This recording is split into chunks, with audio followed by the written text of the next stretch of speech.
प्रणाम, नमस्कार, आशीर्वाद।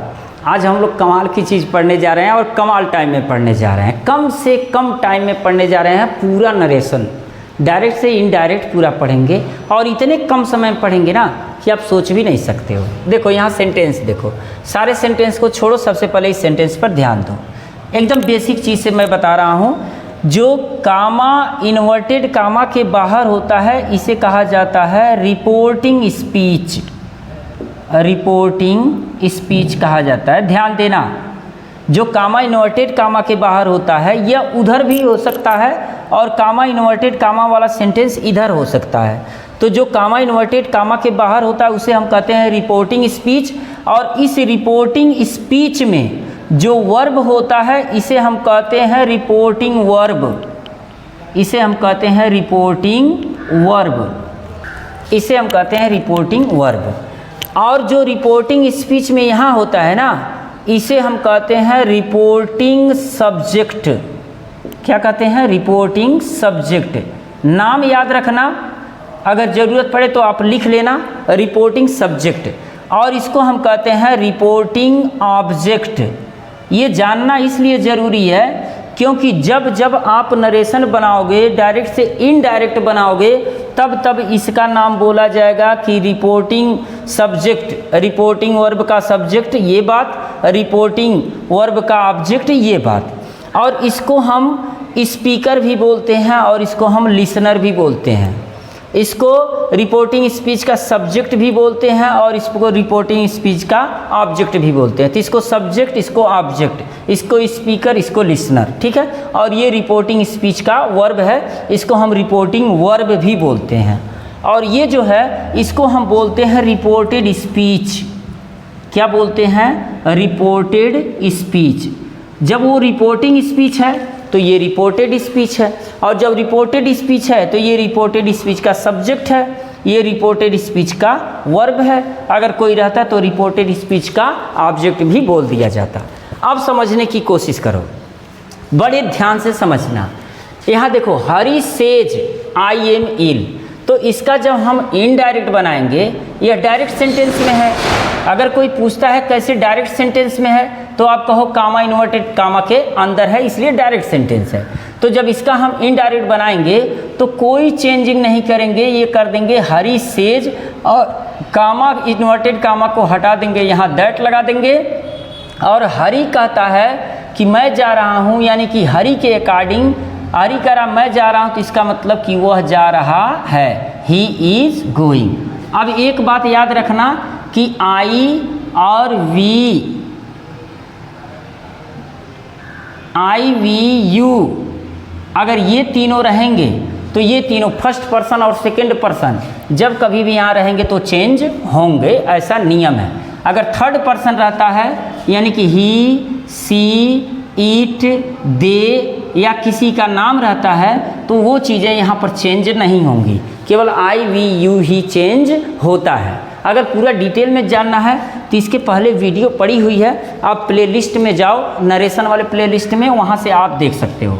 अब देखो ही इज गोइंग, ये तो क्लियर हो गया कि हम ऐसे में डायरेक्ट से इनडायरेक्ट बनाते हैं तो कामा इन्वर्टेड कामा को हटाते हैं और हटा करके वहाँ दैट प्रयोग करते हैं और दैट प्रयोग करके से सेंटेंस को लिख देते हैं। इसका सेंटेंस भी नहीं बदलता, यानी कि टेंस नहीं बदलता है। आई को ही में हमने बदल दिया क्योंकि हरी है तो हरी के अकॉर्डिंग ही होगा। अब नेक्स्ट देखो, इसका जब हम इनडायरेक्ट बनाएंगे तो हो जाएगा हरी सेज टू को हम टेल्स में बदल देंगे, टेल्स मी हो जाएगा। क्यों? क्योंकि जब रिपोर्टिंग स्पीच में ऑब्जेक्ट होता है तो सेज टू को टेल्स में, सेड टू को टोल्ड में और से टू को टेल में बदल दिया जाता है। एक बार और आप ध्यान से सुन लो, जब रिपोर्टिंग स्पीच में ऑब्जेक्ट रहेगा ये वाला तो सेज टू को टेल्स में, सेड टू को टोल्ड में और से टू को टेल में बदल दिया जाता है। और कामा इन्वर्टेड कामा हटा के दैट लगाएंगे। और हरी कहता कि मैं जा रहा हूँ, इसका मतलब कि ही इज गोइंग, वह जा रहा है। क्लियर हो रहा है? अब देखो, Hari said I am going, हरी कहता है, हरी कहता नहीं, हरी कहा कि मैं जा रहा हूँ, तो हम कहेंगे हरी सेड को सेड में ही रहने देंगे और कामा इन्वर्टेड कामा हटा के दैट लगाएंगे और दैट के बाद आई एम गोइंग का मतलब हरी कह रहा कि मैं जा रहा हूँ, इसका मतलब ही वाज गोइंग। अब आप कहोगे ये क्या हो गया, ही वाज कैसे हो गया, अभी तक तो ईज ही लग रहा था। तो जब रिपोर्टिंग स्पीच, यहाँ ध्यान दो, अब जब रिपोर्टिंग स्पीच पास्ट में होता है ना तो रिपोर्टेड स्पीच का सेंटेंस क्रमशः बदल जाता है। प्रेजेंट इंडिफिनिट से पास्ट इंडिफिनिट में, प्रेजेंट कंटिन्यूअस से पास्ट कंटिन्यूअस में, प्रेजेंट परफेक्ट से पास्ट परफेक्ट में, प्रेजेंट परफेक्ट कंटिन्यूअस से पास्ट परफेक्ट कंटिन्यूअस में, पास्ट इंडिफिनिट से पास्ट परफेक्ट में, पास्ट कंटिन्यूअस से पास्ट परफेक्ट कंटिन्यूअस में, विल को वुड में, शैल को शुड में, कैन को कुड में, मे को माइट में, दिस को दैट में, दीज को दोज में, थस को सो में, कम को गो में, और टुमारो को द नेक्स्ट डे में, स्टरडे को द प्रीवियस डे में, टुडे को द डे बिफोर में, नाउ को देन में, हियर को देयर में बदल दिया जाता है। याद कर लेना, एक बार लिख लेना। अगर बहुत डिटेल में जानना तो प्ले लिस्ट में जाओ, इसकी पहले से वीडियो पढ़ी है उसको देख लो। तो जब रिपोर्टेड स्पीच पास्ट में होगा ना तो ये प्रेजेंट कंटिन्यूअस से पास्ट कंटिन्यूअस में बदल दिया जाएगा। अब देखो हरी सेड टू मी, इसको भी देख लेते हैं। देखो Hari said to me I am going. अब इसका जब इनडायरेक्ट बनाओगे आप तो हो जाएगा हरी सेड टू को आप बदल दोगे टोल्ड में, टोल्ड में। आप कहोगे ये कैसे हो गया, तो हमने कहा कि जब यहाँ पर ऑब्जेक्ट रहेगा ना तो से टू को टेल में, सेज टू को टेल्स में और सेड टू को टोल्ड में बदल दिया जाएगा। कब, जब यहाँ ऑब्जेक्ट रहेगा तब। और कामा इन्वर्टेड कामा हटा के हमने लगा दिया दैट। अब हरी कहा मुझसे कि मैं जा रहा हूँ, और जो ये पास्ट टेंस में होता है तो ये भी पास्ट टेंस में बदल जाएगा, यानी कि he was going, he was going. ठीक है, अब सारा नियम जो हमने बताया है उसको तैयार रखना है। अब नेक्स्ट देखो, देखो इसका जब इनडायरेक्ट बनाएंगे, हरी सेड टू मी, हरी ने मुझसे कहा do you read newspaper daily, कि क्या तुम रोजाना न्यूज़पेपर पढ़ते हो। तो हरी ने मुझसे कहा कहाँ, वो मुझसे कहा नहीं, उसने पूछा। देखो वो कह रहा कि क्या तुम रोजाना न्यूज़पेपर पढ़ते हो। ये जो सेंटेंस है ना रिपोर्टेड स्पीच का, यह इंट्रोगेटिव नहीं लग रहा। देखो हेल्पिंग वर्ब पहले है और क्वेश्चन मार्क है, तो जब हेल्पिंग वर्ब पहले हो और क्वेश्चन मार्क लगा हो तो वह इंट्रोगेटिव सेंटेंस है।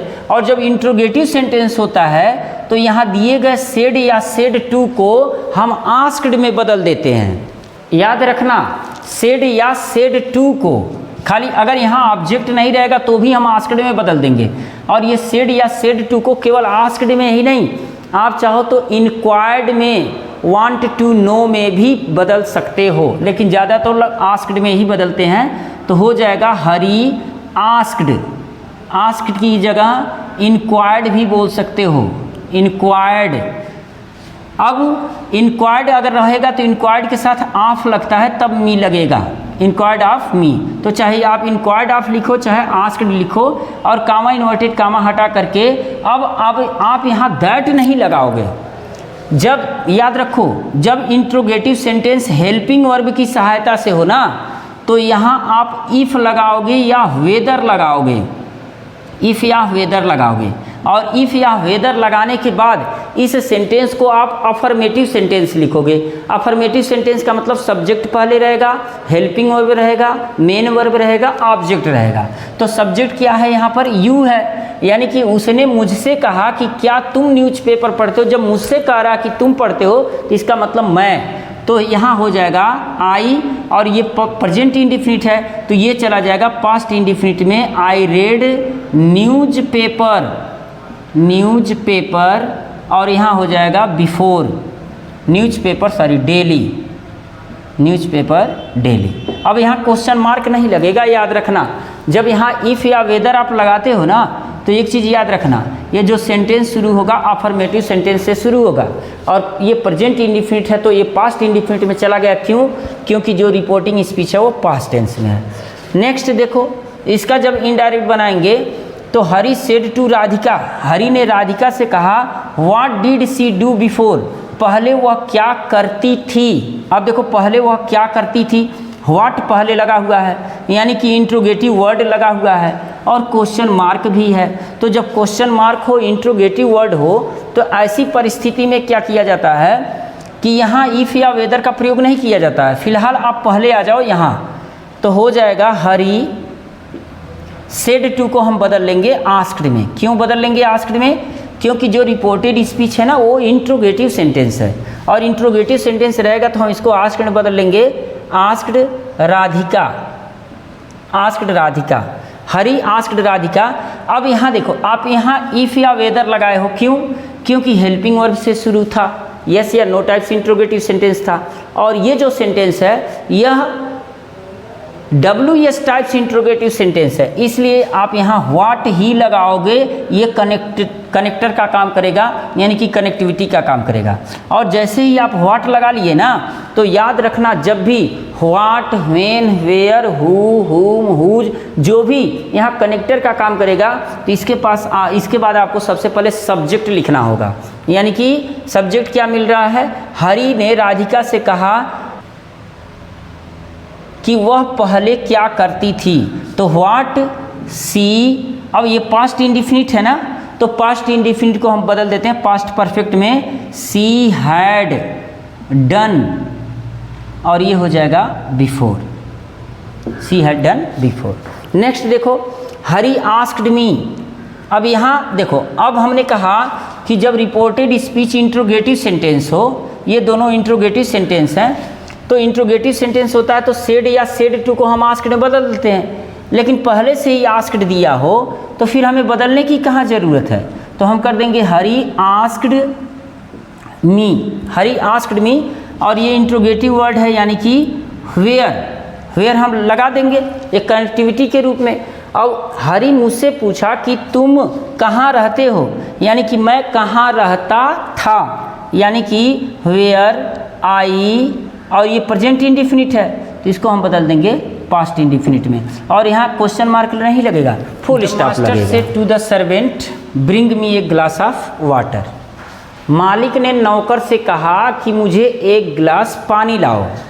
अब देखो, यहाँ द मास्टर है और यहाँ द सर्वेंट है, यानी कि यहाँ मालिक है और यहाँ नौकर है, और ये जो सेंटेंस है ना, ये अफर्मेटिव सेंटेंस नहीं है, इम्परेटिव सेंटेंस है। इम्परेटिव सेंटेंस का मतलब है कि इसमें हमें 2-3 चीज़ें मिलेंगी, या तो आर्डर मिलेगा, या तो एडवाइस मिलेगा, या तो रिक्वेस्ट मिलेगा, या तो कमांड मिलेगा, प्रे मिलेगा, लेकिन 3 चीज़ खास करके मिलेंगे, आर्डर, एडवाइस, रिक्वेस्ट। अब चूंकि मास्टर है, मालिक है, अपने नौकर से कहेगा तो चिरौरी करेगा, रिक्वेस्ट करेगा नहीं, आर्डर देगा, तो हो जाएगा द मास्टर सेड टू को हम बदल देंगे आर्डर्ड में, आर्डर्ड में। अब यहाँ ध्यान से एक नियम सुनो, यदि रिपोर्टेड स्पीच का यदि रिपोर्टेड स्पीच का सेंटेंस इम्परेटिव सेंटेंस है, तो सेड या सेड टू को हम सेंस के अकॉर्डिंग आर्डर्ड में, रिक्वेस्टेड में, एडवाइज्ड में, थ्रेटेंड में, प्रेड में, कमांडेड में, बेग्ड में, जैसा सेंस मिलेगा उसी सेंस के हिसाब से हम बदल देंगे। तो द मास्टर आर्डर्ड द सर्वेंट। अब ये लिखने के बाद यहाँ कामा इन्वर्टेड कामा नहीं लगाएंगे, हम टू लगाएंगे। इम्परेटिव सेंटेंस कैसे पता चलेगा? मेन वर्ब से शुरू होगा। तो जब इम्परेटिव सेंटेंस का हम इनडायरेक्ट बनाते हैं तो कनेक्टिविटी के रूप में हम दैट का प्रयोग नहीं करते, इफ वेदर का प्रयोग नहीं करते, बल्कि टू को ही, जो टू होता है ना, इसी को कनेक्टिविटी के रूप में लिख देते हैं और बाकी सेंटेंस ज्यों का त्यों लिख देते हैं। लेकिन आई का मी, वी का अस और दे का यू का यू, ये अगर रहेगा तो चेंज होगा। अब देखो, मालिक ने नौकर से कहा कि bring me a glass of water, मुझे एक गिलास पानी लाओ, तो पानिया किसे ले जाए? उसे ना, अपने मालिक को। तो हो जाएगा bring him a glass of water, a glass of water, हो गया। अच्छा, वही बात यहाँ पलट दी गई है, the servant said to the master. नौकर मालिक से कह रहा है कि please grant me my salary, कृपया मुझे मेरी सैलरी दीजिए, मेरा वेतन दीजिए। तो अब जब नौकर कहेगा मालिक से तो ये रिक्वेस्ट करेगा, यानी कि जब बड़ा कोई छोटे से कहता है तो ऑर्डर देता है, और जब छोटा कोई बड़े से कहता है तो रिक्वेस्ट होता है। तो हो जाएगा the servant requested the master. एक चीज़ और याद रखना, अगर यहाँ पर प्लीज़ लगा है ना तो यहाँ रिक्वेस्ट ही रहेगा, चाहे वो मेरा दोस्त ही क्यों ना रहे, मेरा भाई ही क्यों ना रहे, कोई भी रहेगा, प्लीज़ और काइंडली लगेगा तो इसको हम सेड या सेड टू को रिक्वेस्टेड में बदलेंगे। मास्टर और कामा इन्वर्टेड कामा हटा करके अब देखो ग्रांट को हम लिख देंगे टू ग्रांट। अब जब भी रिक्वेस्टेड आप लगाओगे तो प्लीज़ या काइंडली नहीं लगाना है, तो to grant him his salary हो जाएगा, हिज सैलरी।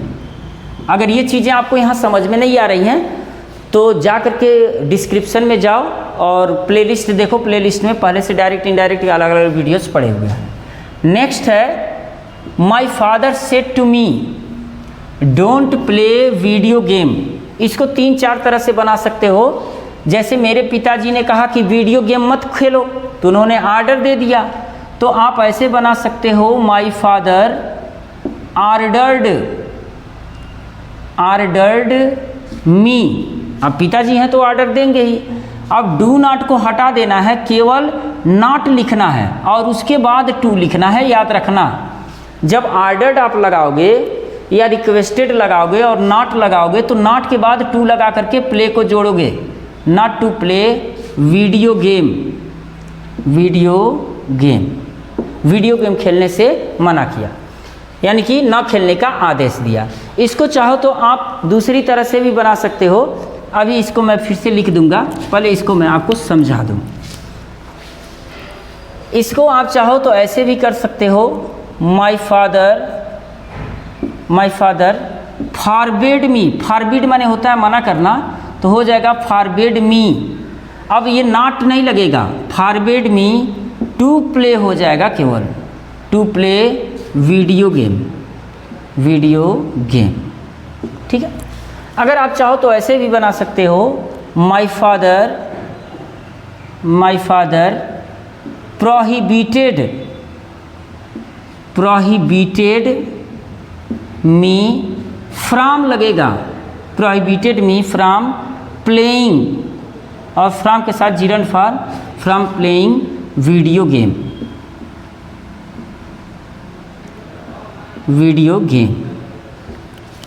ठीक है।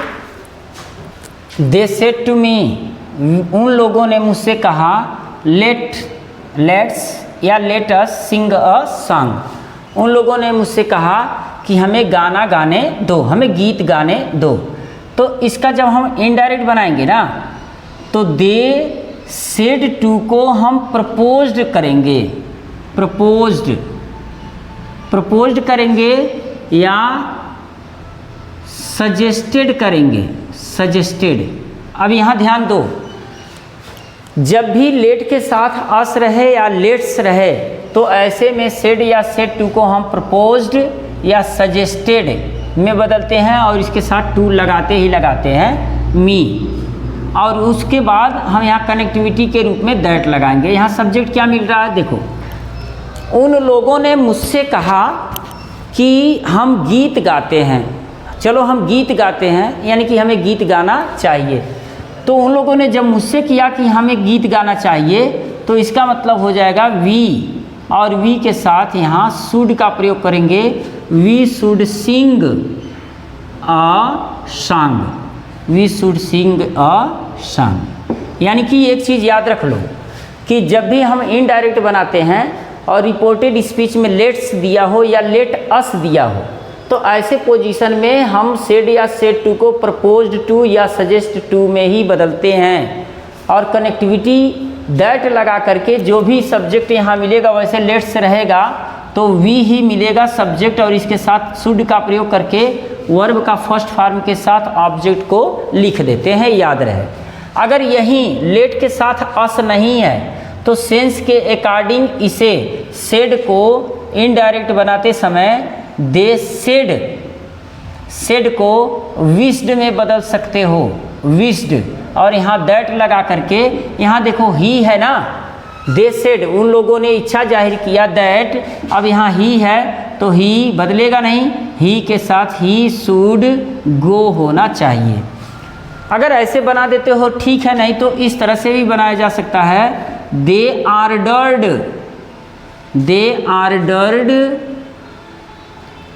आर्डर्ड टू, और बाकी सेंटेंस को टू के साथ, आर्डर्ड टू के साथ ज्यों का त्यों रख दो, to let him go, to let him go. Clear? They ordered to let him go, तो ये भी हो सकता है, ये भी हो सकता है। अब देखो saint said to me, may you live long है, मे यू लिव लॉन्ग, संत ने कहा, मुझसे कहा कि तुम खूब जियो, तो यह ऑप्टेटिव सेंटेंस है। तो जब ऑप्टेटिव सेंटेंस रहता है और संत है, ये अच्छी बात है, तो आशीर्वाद हो जाएगा।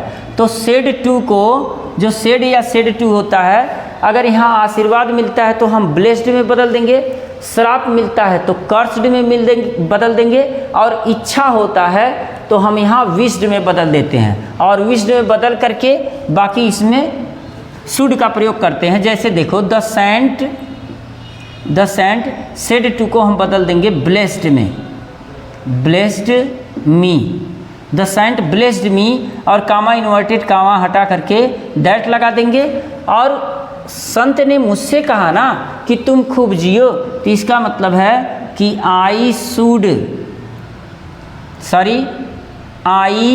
माइट, मे को किस में बदल देंगे, माइट में, आई माइट लिव लॉन्ग। वहाँ ऑप्टेटिव सेंटेंस था, लेकिन यहाँ इसको किस में बदल देंगे, अफर्मेटिव सेंटेंस में बदल देंगे, यानी कि मे को माइट में बदल देंगे। सभी के साथ ऐसे ही होगा।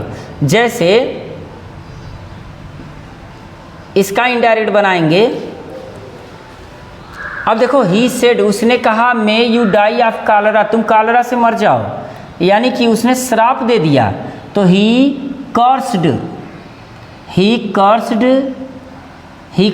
और यहाँ कामा इन्वर्टेड कामा हटा करके हम दैट लगाएंगे। उसने कहा कि तुम कॉलरा से मर जाओ, किससे कहा, देखो यहाँ ऑब्जेक्ट नहीं दिया है, तो जब यहाँ पर ऑब्जेक्ट ना दिया हो और यहाँ पर यू दिया हो, तो ऐसे में इसको आई में बदल लेना चाहिए, या ही अथवा सी में बदल लेना चाहिए। तो मैं आई में बदलने जा रहा हूँ, ही कर्स्ड दैट, उसने कहा कि तुम कॉलरा से मर जाओ, यानी कि मैं कॉलरा से मर जाऊँ, I might die of cholera, I might die of cholera. देखो यहाँ सेंटेंस दिया है, she said alas I am ruined, उसने कहा आह मैं तो बर्बाद हो गई। तो कहने का मतलब ये एक्सक्लेमेशन मार्क मिल रहा है, तो इसका मतलब ये सेंटेंस एक्सक्लेमेटरी सेंटेंस है। तो जब एक्सक्लेमेटरी सेंटेंस होता है तो सेड या सेड टू को इनडायरेक्ट बनाते समय सेड या सेड टू को हम सेंस के अनुसार एक्सक्लेम्ड, अब एक्सक्लेम्ड का मतलब चिल्लाया या चिल्लाई, एक्सक्लेम्ड। अगर दुख मिल रहा है तो हम लिख देंगे एक्सक्लेम्ड विथ सारो, एक्सक्लेम्ड विथ सारो, या एक्सक्लेम्ड विथ ग्रीफ, दोनों होता है, आप ग्रीफ बोलो या सारो बोलो। तो सी एक्सक्लेम्ड विथ सारो, और कामा इन्वर्टेड कामा हटा करके हम दैट का प्रयोग करेंगे, एक्सक्लेम्ड विथ सारो, दैट। अब यहाँ उसने कहा या वह कही कि आह मैं बर्बाद हो गई, तो बर्बाद कौन हो गई, यानी कि वह बर्बाद हो गई। तो ये प्रेजेंट में है तो चला जाएगा पास्ट में, सी वाज रूइंड। अगर आप पहले समझ लिए तो ये चीज़ें समझ में आएंगी। यानी कि यहाँ क्या करना है, सेड या सेड टू को अगर दुख मिलता है तो एक्सक्लेम्ड विथ सारो, अगर सुख मिलता है तो exclaimed with Joy, exclaimed with applause भी होता है, एक्सक्लेम्ड विथ डिलाइट भी होता है। जैसा सेंस रहेगा वैसे ही हम इसको बदलेंगे, और ये दैट का प्रयोग करके बाकी सेंटेंस को अफर्मेटिव सेंटेंस में बदल देंगे, और जो इंटरजेक्शन वर्ड्स रहेंगे उनको हम इनडायरेक्ट में नहीं लिखेंगे। जैसे ये देखो, इसका जब बनाएंगे तो हो जाएगा ही सेड को हो जाएगा ही एक्सक्लेम्ड विथ हुर्रा है ना, तो एक्सक्लेम्ड विथ जॉय कर दो, एक्सक्लेम्ड विथ डिलाइट कर दो, या एक्सक्लेम्ड विथ अपलाज कर दो, अपलाज। और यहाँ दैट लिखो, और दैट के बाद उसने कहा कि मैंने मैच जीत लिया है, यानी कि मैचवा किसने जीत लिया, उसने। तो ही, अब ये प्रेजेंट परफेक्ट में है तो इसको पास्ट परफेक्ट में कर दो, he had won the match, he had won the match. यहाँ देखो दिया है the teacher said the sun rises in the east, teacher ने कहा कि सूरज पूरब में उगता है। तो द टीचर, अब यहाँ सेड को हम टोल्ड में नहीं बदलेंगे क्योंकि ऑब्जेक्ट तो है नहीं, तो ये हो जाएगा सेड। और एक चीज़ और ध्यान देना, कामा इन्वर्टेड कामा हटा के दैट लगाएंगे। The sun rises in the east, ये यूनिवर्सल ट्रूथ है। जो यूनिवर्सल ट्रूथ होते हैं, हिस्टोरिकल फैक्ट होते हैं, फार्मूलाज होते हैं, ईडियम एंड फ्रेजेज होते हैं, वो नहीं बदलते हैं। क्यों नहीं बदलते हैं? कारण है। The sun rises in the east, मेरे टीचर ने कहा था, पहले ही कहा था कि सूरज पूरब में उगता है, तो अब क्या पश्चिम में उग रहा है? अब भी तो पूरब में ही उग रहा है ना। तो इसका मतलब क्या हो गया कि जो यूनिवर्सल ट्रूथ है ये कभी नहीं बदलेंगे, बदलेंगे तो अर्थ बदल जाएगा। तो ये हो जाएगा that the sun rises in the east, in the east. ठीक है, क्लियर? तो उम्मीद कर रहा हूँ आपको पूरा नरेशन समझ में आया होगा। अगर आपको डिटेल में पढ़ना है तो इससे पहले की वीडियो पड़ी हुई है, आप एक एक वीडियो देख सकते हो। जैसे बेसिक है धमाल करके, दूसरा है कि रिपोर्टेड स्पीच के सब्जेक्ट को कैसे चेंज करें, है ना। तो ये सारा वीडियो पढ़ा हुआ, आप चाहो तो उसे देख। हाँ, एक चैलेंज है आपके लिए, अगर अभी तक आप देख रहे हो तो आप कमेंट में इसका इनडायरेक्ट बना के भेजो। He said to me 2 and 2 makes 4, तो इसका आप इनडायरेक्ट बना के मेरे पास कमेंट में भेजो। अगर यहाँ तक वीडियो देखे हो तो इसके लिए थैंक यू वेरी मच। और थैंक क्या बोलना, तुम थैंक बोलोगे क्योंकि पढ़ा तुमने है, फ़ायदा तो तुम्हारा हो रहा है भाई, मेरा क्या। और वीडियो देखने के लिए थैंक यू, और मिलते हैं छोटे से ब्रेक के बाद नेक्स्ट वीडियो में।